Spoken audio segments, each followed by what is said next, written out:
രേണുസുതിയെ തന്തയ്ക്കും തള്ളയ്ക്കും വിളിക്കുക, രണ്ട് ചീത്ത പറയുക, അവിഹിതം പറയുക. രേണുസുതിയുടെ ദുബായ് പോലീസ് അറസ്റ്റ് ചെയ്തു. മദ്യപിച്ച് രേണുസുതി വഴിയിൽ കിടന്നു. അത് ഓപ്പൺ ആയിട്ട് പറഞ്ഞു. പിന്നെ എനിക്ക് ഇഷ്ടമുള്ളത് മാജിക് മൊമെന്റ് ആണെന്ന് ഞാൻ പറഞ്ഞു. ഇതിനൊരു അന്തമില്ല എന്നാ ഞാൻ ചോദിക്കുന്നത്. രേണു എവിടെ ഉണ്ടോ അവിടെ ഉണ്ട് വിവാദം. അതെന്താ അങ്ങനെയെന്ന് എനിക്കറിയാം. നാട്ടിൽ നിൽക്കുന്നില്ല, അങ്ങ് കടല് കടന്നു പോയാൽ എന്താന്ന് ആലോചിക്കുക. വീടിനെ കുറിച്ച് കൂടുതൽ മനസ്സിലാക്കാൻ സാധിച്ചു. അപ്പൊ മൊത്തത്തില് ക്രിസ്മസ് വീട്ടിനുള്ളിൽ തന്നെ ആഘോഷിച്ചു. വീട്ടിനുള്ളിൽ ഞാൻ കുറച്ച് നാളുകൾക്ക് ശേഷം ആദ്യമായിട്ടാണ് ഒരു 4 ദിവസം അടുപ്പിച്ച് വീട്ടിലിരിക്കുന്നത്. കിച്ചു വീട്ടിലുണ്ടായിരുന്നോ ക്രിസ്മസ്? അപ്പൊ മക്കളൊക്കെ ആയിട്ട് ഒരുമിച്ച് ഒരു സന്തോഷമായിട്ടുള്ള ഒരു ക്രിസ്മസ് ആഘോഷിച്ചു. എന്താ ന്യൂ ഇയർ പ്ലാൻ? എന്താ ന്യൂ ഇയർ പ്ലാൻ? ഞാൻ നാട്ടിൽ നിൽക്കുന്നില്ല, അങ്ങ് കടല് കടന്നു പോയാൽ എന്താന്ന് ആലോചിക്കുക. എങ്ങോട്ടാ കടലിൽ കിടക്കാൻ പോകുന്നത്? അതെ, ബഹറിലോട്ട് പോവാണ്. അത് 1-ാം തീയതി അല്ല, ഞാൻ 6-ാം തീയതി പോവും. സ്വന്തം ബാച്ചിലേഴ്സിലോട്ടാണ് പോകുന്നത്. ഞാൻ ഇനോഗ്രേഷൻ ചെയ്ത എന്റെ ബാച്ചിലേഴ്സിലേക്ക് തിരിച്ചങ്ങോട്ടേക്ക് തന്നെ പോവാണ്. അതെ, ഒരു 10 ദിവസം അവിടെ നിൽക്കാൻ വേണ്ടിയിട്ട്, പ്രമോഷനൊക്കെ ആയിട്ട് ഹാപ്പി ആയിട്ട് എല്ലാവരെയൊക്കെ കണ്ട്. നമ്മുടെ ബഹറിലുള്ള കുറെ പ്രവാസികളുണ്ടല്ലോ, നമ്മളെ സ്നേഹിക്കുന്നതും നമ്മൾ സ്നേഹിക്കുന്നതുമായിട്ടുള്ള ഒരുപാട് പ്രവാസികളുണ്ട്. പ്രവാസികളെ എനിക്ക് അന്നും ഇന്നും ഒരുപോലെ സ്നേഹമാണ്. കാരണം അവരൊക്കെ നമ്മുടെ ഒരു വിജയത്തിന് കാരണം കൂടെയാണ്. ഞാൻ അവിടെ ചെന്നപ്പോൾ അവരുടെ സ്നേഹം തൊട്ടറിഞ്ഞാണ്. സോ അവരെയൊക്കെ ഒന്നും കൂടെ കാണാൻ വലിയ ആഗ്രഹം. പിന്നെ ബാച്ചിലേഴ്സിലെ സൂര്യചേട്ടൻ, സുവിൻ, ഇവരെയൊക്കെ നല്ല, പിന്നെ സ്റ്റാഫുകൾ, ഇവരെയൊക്കെ നന്നായിട്ട് മിസ് ചെയ്യുന്നുണ്ട്. അപ്പൊ അവരെയൊക്കെ ഒന്ന് കാണണമെന്ന് ഭയങ്കര ആഗ്രഹം. കാരണം എന്റെ ഫാമിലിയാണ്, ഞാൻ ഫാമിലിയിലോട്ട് തിരിച്ചു പോകുന്നു. അത്രേ ഉള്ളൂ. അതെ, ഒരു കുടുംബത്തിൽ കയറി ചെന്ന ഫീൽ. അത്രേ ഉള്ളൂ. അമ്മേ ചോറ് താന്ന് പറഞ്ഞ പോലെ സുവിനെ വിശക്കുന്നു പറയാം. ഓക്കെ, പലർക്കും ബിഗ് ബോസിൽ നിന്ന് ഇറങ്ങിയതിന് ശേഷം തിരക്കും കാര്യങ്ങളും ഒന്നുമില്ലാതെ കുറെ പേര് വീട്ടിൽ ഇരിക്കുകയാണ്. പക്ഷെ രേണു ചേച്ചി എപ്പോഴും തിരക്കാണ്, ഓട്ടത്തോടോട്ടം. നിന്ന് ഞങ്ങൾ വിളിക്കുമ്പോ പോലും തിരക്കാണ്, വരാൻ സമയമില്ല എന്നാ പറയണേ. തിരക്കൂടെ തിരക്ക്. എന്തെത്ര തിരക്ക്. കഴിഞ്ഞ ദിവസം പ്രവീൺ നമ്മുടെ മാർക്കറ്റിംഗ് മല്ലുവിന്റെ ഒരു സ്റ്റാറ്റസ് കണ്ടു, സ്റ്റോറി കണ്ടു. നീ ആരടാ ബിസി ആകാൻ, ഇതെന്താ രേണുസുതിയോന്ന് ഒരു സ്റ്റോറി. ഞാനിപ്പോ അത് കുറെ ചിന്തിച്ചു, എനിക്ക് ചിരി വന്നു. എല്ലാവർക്കും അവരുടേതായിട്ടുള്ള ബിസിയും കാര്യങ്ങളും ഉണ്ടടാ. ഇപ്പം എനിക്ക് മാത്രമൊന്നുമല്ല വർക്ക്. എല്ലാവർക്കും ബിഗ് ബോസിൽ നിന്ന് ഇറങ്ങി എല്ലാവർക്കും അവരുടേതായിട്ടുള്ള വർക്കിൽ തന്നെയാണ് എല്ലാവരും. പിന്നെ എനിക്കും ദൈവം സഹായിച്ച് അത്യാവശ്യം തിരക്കൊക്കെ ആയിട്ട് ഇങ്ങനെ പോകുന്നു. ഞാൻ പറഞ്ഞില്ല, 4 ദിവസം വീട്ടിൽ ഇരുന്ന്. അതെന്തായാലും വീടിനെ കുറിച്ച് കൂടുതൽ മനസ്സിലാക്കാൻ സാധിച്ചു 4 ദിവസം കൊണ്ട്.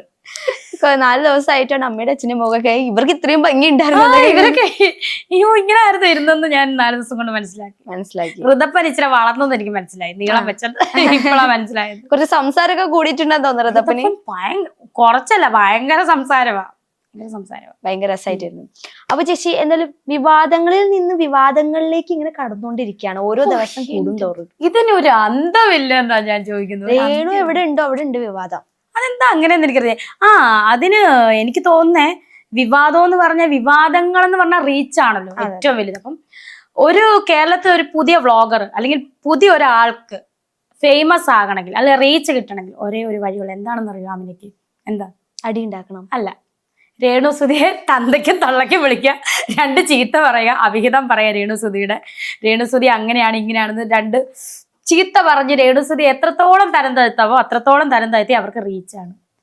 ഈ നമ്മുടെ കേരളത്തിൽ ഒരുപാട് വ്ളോഗർമാർ, ഒരുപാട് ക്രിയേറ്റേഴ്സ് ഒക്കെ ഉണ്ട്. അപ്പോഴും എല്ലാരും എന്തിനാ രേണുവിന് മാത്രം ഫോക്കസ് ചെയ്യുന്നത് ചിന്തിച്ചിട്ടുണ്ടോ? എല്ലാരും അങ്ങനെയല്ലടാ, കുറെ നല്ല ആൾക്ക്. സജിന ചേച്ചി, അതുപോലെ കുറച്ച് പേരുണ്ട് കേട്ടോ എനിക്ക് അനുകൂലമായിട്ട് വ്ളോഗ് ചെയ്യുന്ന ഒരുപാട് പേരുണ്ട്.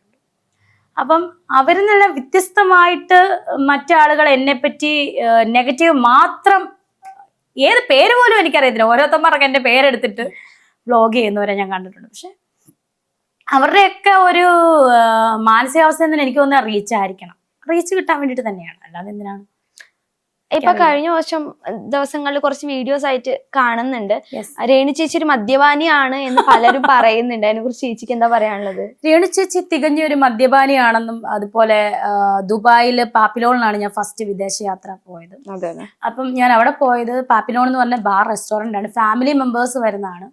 അപ്പൊ ഞാൻ അവിടെ ചെന്നപ്പോഴും ഇങ്ങനെ ഒരു വിവാദം ഇവിടെ പുറപ്പെട്ടായിരുന്നു. ദുബായ് പോലീസ് അറസ്റ്റ് ചെയ്തു. മദ്യപിച്ച് രേണുസുതി വഴിയിൽ കിടന്നു. അങ്ങനെ വല്ലതും സംഭവിച്ചായിരുന്നു?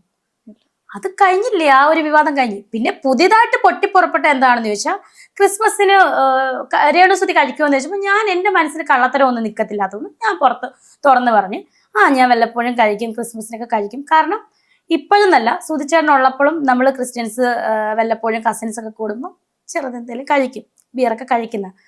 അത് ഓപ്പൺ ആയിട്ട് പറഞ്ഞു. പിന്നെ എനിക്ക് ഇഷ്ടമുള്ളത് മാജിക് മൊമെന്റ് ആന്ന് ഞാൻ പറഞ്ഞു. അതെന്താണ് അത് അങ്ങനെ പറഞ്ഞെന്ന് പറഞ്ഞു. ഒരാൾ തികഞ്ഞ മദ്യപാനിയാകുമോ എനിക്കറിയില്ല. അപ്പം ആ ഒരു കണ്ടന്റ് എടുത്തിട്ട് കുറെ വ്ളോഗർമാരിട്ട് അലക്കുവാണ് രേണുസുതി മദ്യപാനി. പക്ഷെ രേണുസുതി അറിയാവുന്നവർക്കറിയാം രേണുസുതി എന്താണ് കഴിക്കുന്നത്, എപ്പോഴാണ് കഴിക്കുന്നത്. ക്രിസ്മസിനും വല്ല ഓണത്തിനും അല്ലാണ്ട്, അല്ലെങ്കിൽ വല്ല ഫംഗ്ഷനോ അല്ലാണ്ട് ഒന്ന് രേണുസുതി നിരന്തരമായിട്ട് കഴിക്കുന്ന ഒരാളല്ല.